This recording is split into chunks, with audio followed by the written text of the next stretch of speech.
당론 반대는 안 된다. 이게 무슨 경고인가요, 그럼? 반대하지 마라, 당론에. 이런 얘기가 나왔습니다, 오늘요.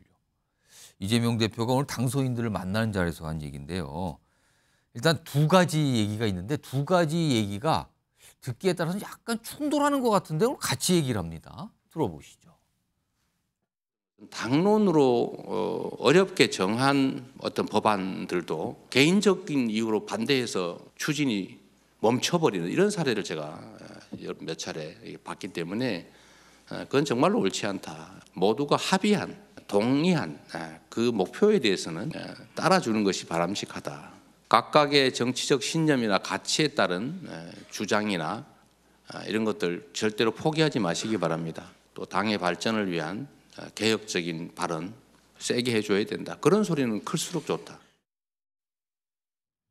시청자 여러분 잘 들어보셨는지 모르겠는데요. 화면으로 좀 정리 좀 해볼까요? 오늘 이재명 대표의 어떤 당부 사항일 수도 있는데 위아래 두 개가 있어요. 같은 자리에서 얘기한 거예요. 당선인들을 향해서요. 당론 법안이 개인적인 이유로 반대해 멈추는 사례를 앞서서 몇 차례 봤다. 이거 정말 옳지 않다. 그렇다면은 당론에 따르라는 얘기잖아요, 이거는요. 당선인들 보고 앞으로 그러지 말라. 이런 거 과거에 사례 있었는데 안 된다.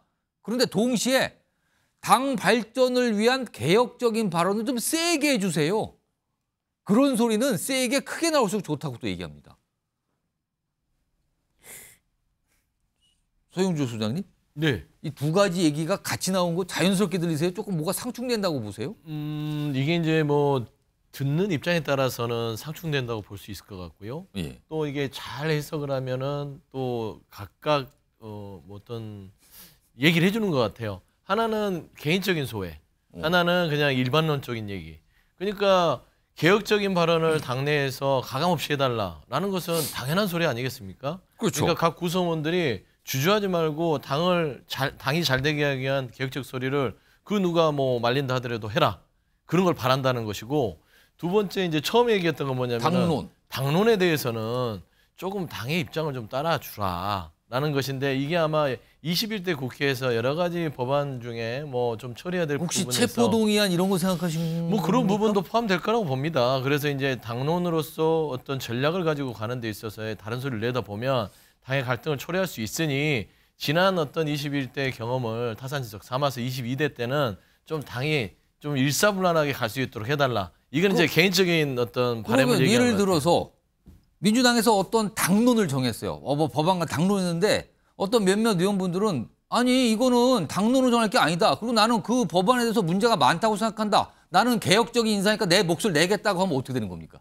그럼 원래 정당 정치에서는 받아줘야 되는 게 마땅하지요. 그리고 그렇게 구성이 될 것인데, 제가 봐서는 이 발언의 이 전체적인 의미는 박찬대 신임 원내대표에 힘을 실어주는 겁니다. 결국에는 이제 오늘 이 뽑혔죠. 그렇죠. 오늘 당론을 확정됐습니다. 구성하는 데 있어서 원내대표가 여러 가지 작업들을 하는 것이고, 물론 당대표와 상의를 하겠지만, 이 신임 원내대표가 향후에 여러 가지 이제 22대에서의 특검 정국이 될 수도 있고, 그다음에 윤석열 대통령께서 이 바뀔 어떤 기미가 안 보이기 때문에 강력하게 일선을 가야 되는데, 여기에서 좀 나름대로 당론을 따르냐고 어깃장이 나오면 이게 흐트러질 수도 있다, 전열이. 그렇기 때문에 좀 따라달라라는 얘기인데, 듣는 입장에 따라서는 지금 새로 뭐 당선된 분이나 재선을 하거나 삼선을 하거나 사선하신 중진들이 못 알아듣겠어요. 예를 들어서 뭐 4선 이상이 굉장히 많으시더라고요.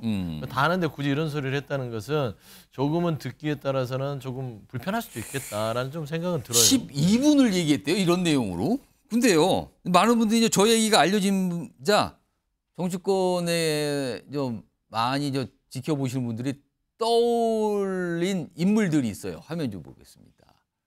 이분들을 약칭을 조금박해라고 부르죠.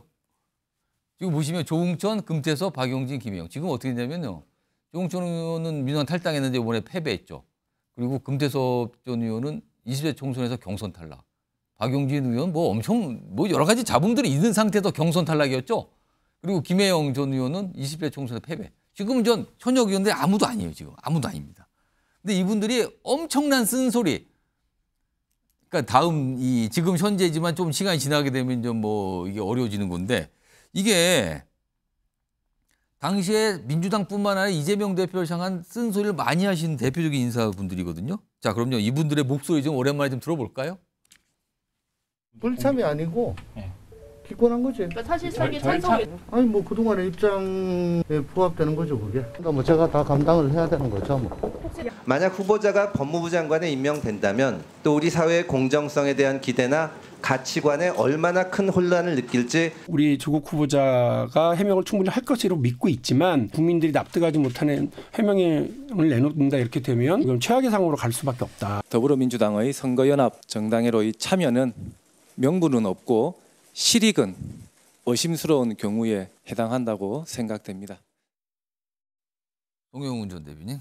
듣고 보니까 당시에 이제 민주당의 어떤 당론성 의견 이런 거에 대한 반발하고 이거 문제가 되고 이런 거 왜 합니까? 안 됩니다. 이런 걸 주로 내신 분들이네요. 이재명 대표 이런 분들을 떠올리면서 오늘 한 얘기였을까요? 아마 뭐 연상을 안 하진 않았을 것 같아요. 근데 민주당은 지금 화면에서 보시다시피 저 조금 박해는 이제 사실상 와해돼서 존재하지 않다시피 하고 많이 박해가 존재하죠. 많이 박해. 조금 박해가 아니고. 많이 박해요? 그렇습니다. 그 비명계가 지난 총선에서 어떻게 다 공천 배제되는지 다 봐오지 않았습니까? 특히나 저 화면에 나오는 지금 박용진 의원 같은 경우에 저희가 이 방송에서 구중구포라는 것도 소개를 해드렸었는데 지금은 현역 의원이지만 이제 새로운 국회가 열리게 되면 이제 원내가 되는 거잖아요. 그렇습니다. 이제 한 4주 정도 있으면 전 의원이 되는 거죠. 그런 상황이 되어 있는데 그렇기 때문에 지금 이재명 대표가 과거에 그런 분들이 있었던 것도 연상하고 얘기를 했겠습니다마는 또 한편으로는 앞으로 22대 국회에서 정말로 이재명 대표였던 일극 체제를 강화하려는 그런 의도를 갖고 얘기를 한 것 같습니다. 물론 뭐 뒷부분에 뭐 좀 그 개혁적인 발언은 세게 해줘야 된다 이런 얘기도 했다고 하지만 그 사장님이 직원들 데리고 회식하러 가서 많이들 먹어요. 나는 짜장면 하면은 많이들 먹어요가 메인이겠습니까? 나는 짜장면이 메인이겠습니까? 다 듣는 사람 다 아는 거죠. 근데 저게 더 안 좋게 들리는 거는 저는 예. 이재명 대표가 이제 소신 그 개혁적인 목소리 많이 내달라는 건 일반적인 말인 것 같고 예. 개인적 소신 때문에 당론이 추진이 반대된다라는 것은 상임위원장이나 국회의장을 상대로 한 얘기겠죠. 그러니까 상임위원장을 앞으로 보임하게 될 사람들에 대해서 군기 잡는 거예요. 그다음에 국회의장은 추미애 당선인이 떠오르죠. 예. 옛날 환노위원장 시절에 사실 당론과 다른 결정을 했잖아요. 그러니까 거기에 대한 우회적인 비판으로 아마 추미애 당선인이 가장 크게 들렸을 것 같고 나를 비토하는 건가? 나를 찍지 말라는 건가? 이렇게 들렸을 것 같고 그다음에 상임위원장 등은 그러니까 보직자 등의 경우에는 개혁적인 이런 정책을 추진함에 있어서 당론으로 결정된 것은 뭐 협치 이런 명분으로 반대하지 마라. 저는 개인적으로 굉장히 이 합의제인 국회의 운영과 관련돼서 맞지 않는 말씀을 하신 거다 이렇게 생각이 됩니다. 제가 여기서 한 말씀을 안 드릴 수는 없을 것 같아요. 지금 이재명 대표가 굉장히 원론적인 말씀을 하신 겁니다. 오늘 당선인들 특히 22대 당선인들 중에 초선 의원이 한 80여 분 가까이 되시는데 많죠. 이분들이 오늘 참석한 자리이기 때문에 아주 원론적인 답변을 말씀 주신 걸 가지고 이렇게 정략적으로 해석을 하면 그러니까 원론적으로 그냥 읽는 얘기 그냥 다들 이게 알아들어야 되는 정도의 얘기를 한 건데 너무 정색을 하고 그렇습니다. 논평을 하신다 이렇게 보시는 건가요? 왜냐하면 지금 이제 당론으로 정하는 법안이 예. 정말 많을 것 같지만 사실 그렇게 많지 않습니다. 그리고 이 당론을 정할 때 의총이나 이런 과정들 속에서 정말 충분하게 토의하고 반대할 수 있는 그 자리가 분명히 있거든요. 예. 그렇게 어렵게 만들어진 자리에서 하나의 당론이라는 것이 모였다면 같은 당 안에 있는 구성원들은 가급적이면 그 당론을 따라주는 게 이 정당 정치의 목적 아니겠습니까? 그런 상황들을 가지고 당에서 공천받은 사람들이 예. 당의 역할에 당의 특히 당론으로 만들었던 상황이라면 그 법률안에 대해서는 동의를 그 충분히 반대 의견을 제시하고 그리고 나서 만들어진 당론에 대해서는 또 함께하는 그런 모습들이 바람직한 모습이다라고 하는 원론적인 얘기를 갖다가 지금 너무 확대해서 얘기하는 건 바람직하지 않다. 이렇게 알겠습니다. 말씀드리겠습니다. 마지막으로 김진욱 전 대표님께 정리를 좀 해주셨어요. 아니, 그런데요. 그 당선자 총회에서 저 정도 말하면요. 예. 그 당선인들이 다 알아듣습니다. 이재명 대표가 그때 당원존에서 유튜브 찍으면서 박찬대 의원 옆에 앉혀놓고 주인 잘 섬기는 사람 했잖아요. 예. 그 주인 잘 섬기는 사람이라는 한마디는 10글자도 안 됩니다. 그런데 그거 다 알아듣고 지금 민주당에서 서영교 의원, 김성환 의원, 김민석 의원, 박주민 의원 줄줄이 다 원내대표 선거 드랍했잖아요. 그런 겁니다. 오늘 박찬대 새 원내대표 찬반 투표였어요. 오늘 한 분만 출마했으니까 당선된다면 이제 소감을 좀 밝히는데 관련 목소리 있습니다. 들어보겠습니다. 22대 국회는 총선 민심을 받들어 민생국회, 개혁국회를 만들어야 합니다. 찬대에서 원대로. 원대 박찬대입니다. 진심으로 감사드립니다.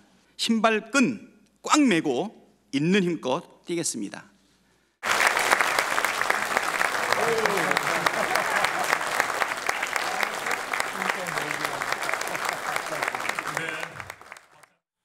박찬대 새 원내대표 친명 인사로 간주가 되죠. 그렇게 좀 많은 분들 말씀하시는데 화면 좀 볼까요? 이재명과 뭉치겠다 이렇게 얘기하는 박찬대 새 원내대표. 여기 보시면 과거의 모습이 2022년 대선 당시에 이재명 대선 후보 캠프의 수석 대변인. 그러니까 뭐 여러 가지 역할, 이재명 대표가 가깝다는 이런 뭐 모습이겠죠. 그리고요. 2020년 8월부터는 이재명 당대표 체제의 최고위원으로 활동 뭐 이런 게 있었어요. 그리고 이게 두고두고 얘기인데 이재명 대표 얼굴에 이렇게 뭐 묻어 있는 걸 이렇게 띄워준 그런 모습이 계속 회자가 됐잖아요. 그래서 하여튼 그것도 좀 많은 분들이 얘기하시던데 소영주 소장님, 박찬대 원내대표 어떻게 보셨습니까? 뭐 이게 이제 총선 민심을 반영한 이재명 지도부의 뭐 하나의 강화 체제다라고 부인할 수 없는 거 아니겠습니까? 직할 체제라고 얘기도 하는데 결국에는 이재명 대표가 큰 힘을 얻은 것이죠. 그리고 많은 의원들이 그리고 당내 어떤 여론들도요. 그래 이제는 이재명의 시간이다. 그러니까 다 맡겨놓을 테니까 한번 해보십시오.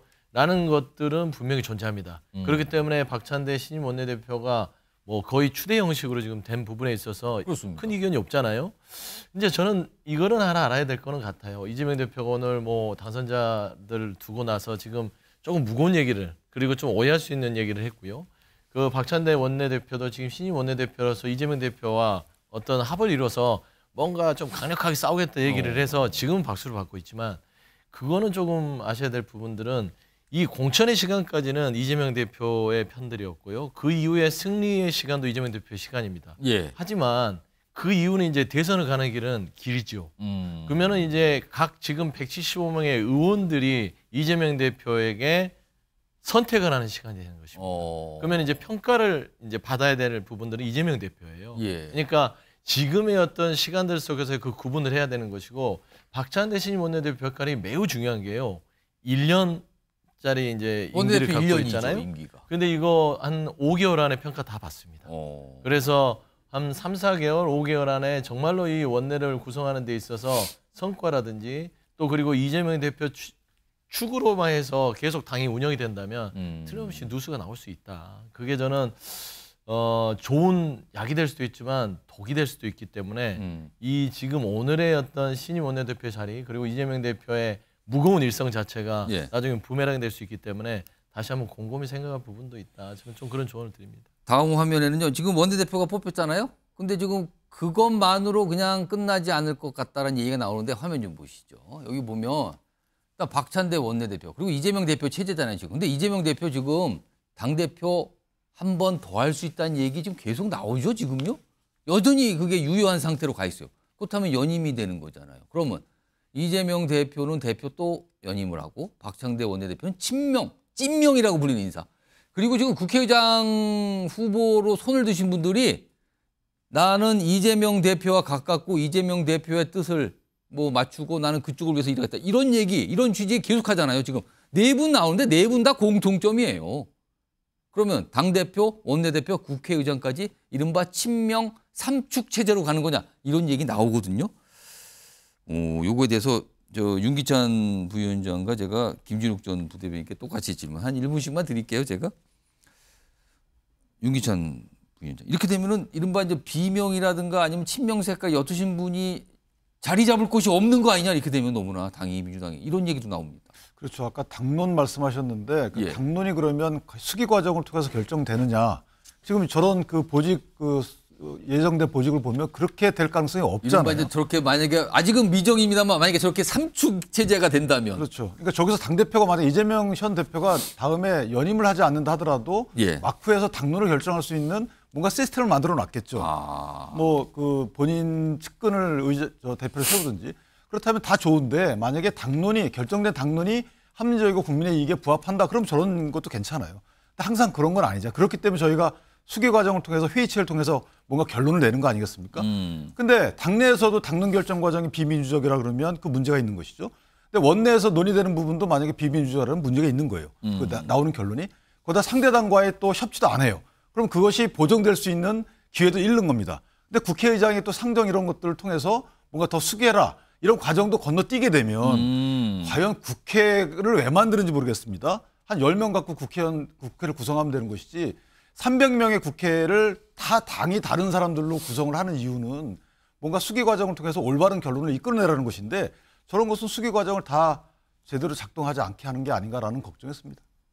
김종철 대변인께 뭐 짧게 지금 뭐 너무 친명일세로 가는 거 아니냐라는 얘기가 있고 또 반대편에서는 아니 민주당에 지금 친명 아닌 사람이 있으니까 또 이런 얘기도 있더라고요. 이거 어떻게 봐야 됩니까? 그러니까 이게 후자가 맞는 말씀이죠. 사실 이번 총선 과정을 통해서 민주당의 이재명 대표의 리더십이 굉장히 확고하게 자리를 잡은 건 또 사실 아닙니까? 그 과정들을 복귀해 볼 필요가 있고요. 그리고 민주당의 그 당선인들 또 국회의원 앞으로 되실 분들 이분들을 너무 과소평가하면 안 된다라는 생각이 듭니다.